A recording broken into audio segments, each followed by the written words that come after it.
Le troisième axe de nos propositions définit une justice qui se réorganise pour privilégier la qualité du service rendu aux justiciables.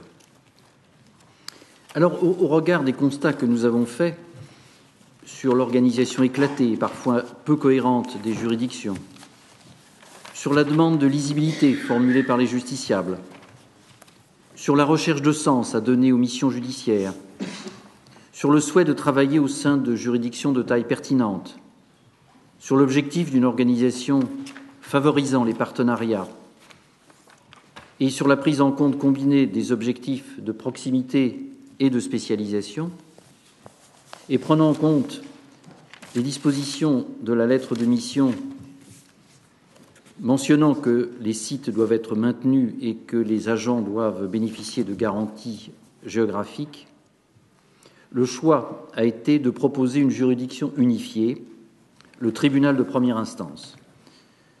Ce tribunal regroupera l'ensemble des juridictions de première instance, le tribunal de grande instance, le tribunal d'instance, le tribunal de commerce, le conseil des prud'hommes, le tribunal des affaires de sécurité sociale et le tribunal du contentieux de l'incapacité. Seule la juridiction administrative, qui ne faisait pas partie de notre mission, est restée à l'écart de ce projet. Cette réorganisation conduit à regrouper les contentieux par bloc de compétences au sein de 6 tribunaux spécialisés et d'un tribunal spécialement dédié aux contentieux de proximité. Alors ces six tribunaux spécialisés sont le tribunal familial, qui regroupera les contentieux actuellement confiés au juge aux affaires familiales, droit de la famille et droit des personnes. Le second tribunal sera le tribunal de l'enfance, regroupant les juges des enfants. Et nous avons longuement débattu pour savoir s'il serait opportun de regrouper ces 2 tribunaux très proches dans un seul tribunal qui serait le tribunal de la famille. Il nous est apparu que ce projet n'était probablement pas mûr, que les juges des enfants étaient encore dans une situation d'inquiétude face à leur avenir et que cette question devrait probablement être revue ultérieurement. Nous avons donc préconisé en l'état l'idée d'avoir 2 juridictions séparées, distinctes, tout en considérant que sur les procédures familiales complexes qui empoisonnent souvent la vie des juridictions, un travail de partenariat très étroit devrait être effectué entre les juges aux affaires familiales, les juges des enfants et les magistrats qui s'occupent du droit pénal familial. Le 3e tribunal est le tribunal civil, qui sera compétent dans les domaines actuellement confiés aux tribunaux de grande instance et qui connaîtra également des mesures d'exécution en matière immobilière. Le 4e tribunal sera le tribunal pénal, regroupant l'ensemble des acteurs qui interviennent en matière pénale, c'est-à-dire les juges d'instruction, les juges des libertés et de la détention, les juges correctionnels et les juges de l'application des peines. Le 5e tribunal sera le tribunal commercial, issu du tribunal de commerce, dont le greffe aura été fonctionnalisé, et ce tribunal commercial connaîtra des procédures collectives, qu'elles soient commerciales ou civiles, et on lui rattachera également le contentieux des baux commerciaux. Le 6e tribunal spécialisé sera le tribunal social, regroupant les contentieux actuellement confiés au Conseil des prud'hommes, aux tribunaux des affaires de sécurité sociale et aux tribunaux du contentieux de l'incapacité, avec deux sections, le tribunal du travail et le tribunal des affaires sociales. Enfin, le 7e tribunal, qui sera donc un tribunal spécialement dédié aux contentieux de proximité, s'appellera tribunal de proximité et sera compétent dans les domaines actuellement confiés aux tribunaux d'instance, à l'exclusion du départage prud'homal, mais par contre en prenant en charge les missions actuellement confiées aux juges des libertés et de la détention en ce qui concerne les hospitalisations sous contrainte. Le parquet, unique au sein du tribunal de première instance, sera présent au sein de chacun de ces tribunaux, conformément aux règles de procédure applicables dans chacune de procédures. Alors ce choix organisationnel est pour nous avant tout un choix de raison. Il est, à notre avis, la meilleure réponse possible aux attentes des 3 parties que sont les justiciables, les magistrats, les fonctionnaires et enfin les partenaires institutionnels.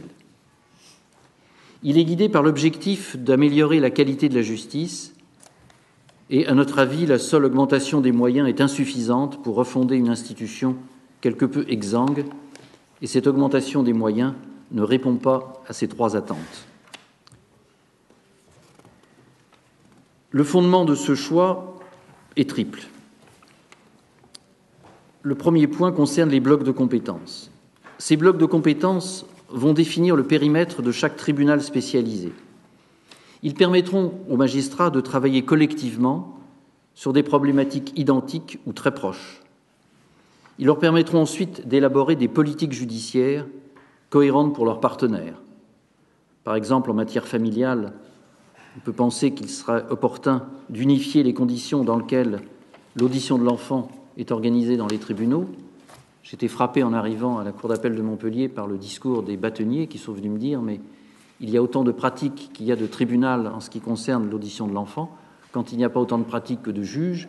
Et lorsque nous recevons des clients, nous sommes dans l'incapacité de leur indiquer dans quelles conditions cette audition, qui est un moment très fort pour les enfants, sera organisée. » En ce qui concerne le tribunal pénal, faisant toujours référence à mon expérience, la semaine dernière, je réunissais les juges de l'application des peines et ceux-ci me disaient « mais nous sommes largement noyés par un certain nombre de mesures, alors que si les juges correctionnels ab initio ordonnaient un certain nombre de mesures d'aménagement, nous aurions probablement une disponibilité plus grande pour nous occuper des affaires probablement plus importantes. » Et cette déclinaison des politiques judiciaires peut être faite à travers l'ensemble de ces juridictions.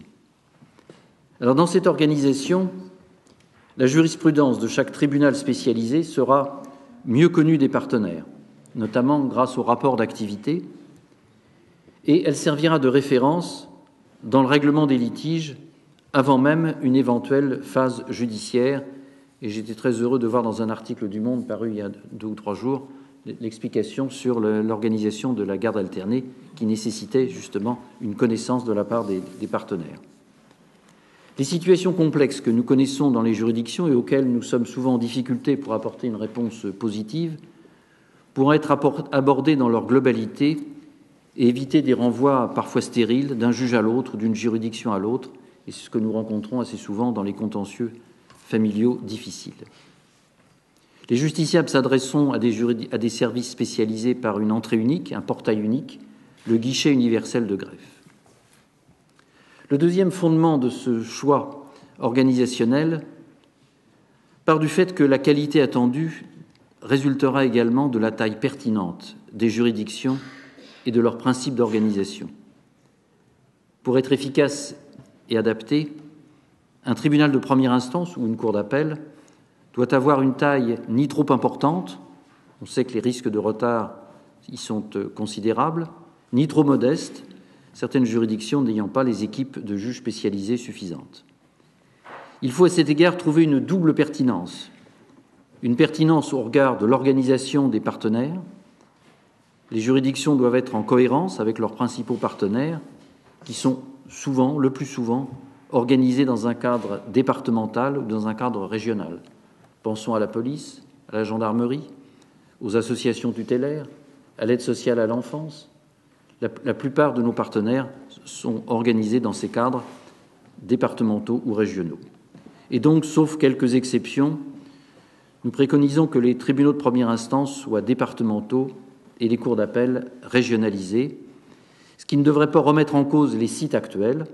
Ils continueront de traiter la majorité des contentieux qui leur sont attribués, à l'exception, pour les tribunaux de première instance, des contentieux des juges spécialisés qui devront faire l'objet d'une répartition adaptée au territoire. Il faut aussi trouver une pertinence au regard de la nécessité de disposer d'équipes de juges spécialisés. Le tribunal de première instance regroupera des équipes de juges d'instruction que nous connaissons aujourd'hui au sein des pôles et qui devront trouver une existence pour faire face à l'obligation de travailler en collégialité. Équipe de juges des enfants, nous devons aujourd'hui avoir dans les juridictions un juge d'instruction, un juge des enfants qui instruit et un juge des enfants qui juge. Équipe de juges de l'application des peines, équipe aussi du juge des libertés et de la détention. Et on peut penser peut-être qu'un jour, nous devrons avoir des collégialités pour les juges de la liberté et de la détention. Cette organisation permettra de prendre en compte les exigences de la CEDH, du Conseil constitutionnel ou de la Cour de cassation. Et pour nous, il s'agit là de garanties incontournables pour les citoyens. Le troisième fondement de notre choix organisationnel concerne la gouvernance. Pour organiser une justice qui retrouve son dynamisme et la confiance des citoyens, il faut s'appuyer sur les juges qui la rendent. C'est la question de la gouvernance. Les tribunaux spécialisés qui composeront les tribunaux de première instance seront coordonnés par un magistrat. Ce magistrat sera d'abord porteur de la réflexion de ses collègues. Il sera ensuite l'interlocuteur des partenaires extérieurs dans leur domaine de compétences. Enfin, il travaillera avec les chefs du tribunal de première instance au sein des comités de pilotage que constitueront les conseils de juridiction. Et pour asseoir sa légitimité, ce magistrat coordonnateur sera choisi par les magistrats du tribunal spécialisé et il bénéficiera d'une garantie de durée dans l'exercice de ses fonctions.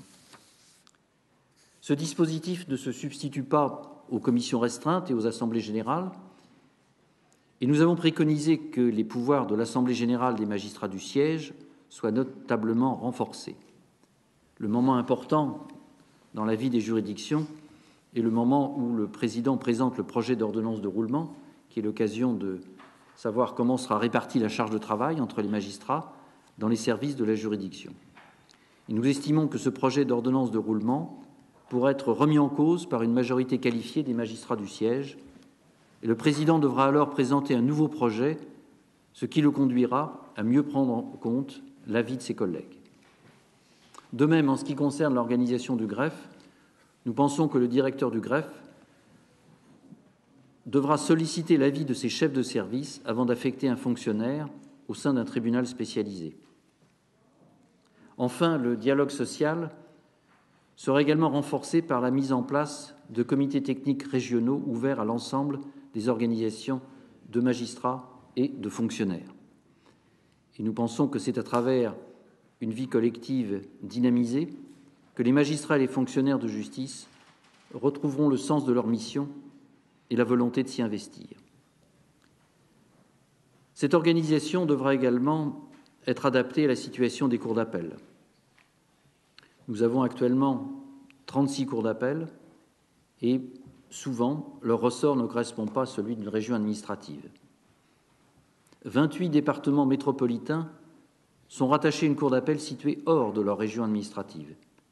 Cette situation rend là aussi difficile les partenariats entretenus notamment par les parquets généraux avec les services enquêteurs, et il nous paraît que le ressort de chaque région administrative devrait correspondre à celui d'une cour d'appel, voire de 2 ou de 3, pour éviter des juridictions trop importantes. Enfin, pour assurer une gestion déconcentrée des ressources humaines qui soit pertinente et efficace, il nous semble que chaque cour d'appel doit gérer à nouveau un budget opérationnel de programme. Voilà à grands traits les principes de réorganisation que nous proposons. Nous n'avons pas souhaité de vous présenter une nouvelle carte des juridictions, estimant que notre mission était une mission organisationnelle qui consistait à faire des propositions d'organisation, de méthode, mais que le choix des sites, bien évidemment, relèvera de l'autorité politique et nous ne voudrions pas empiéter sur ce domaine de compétences.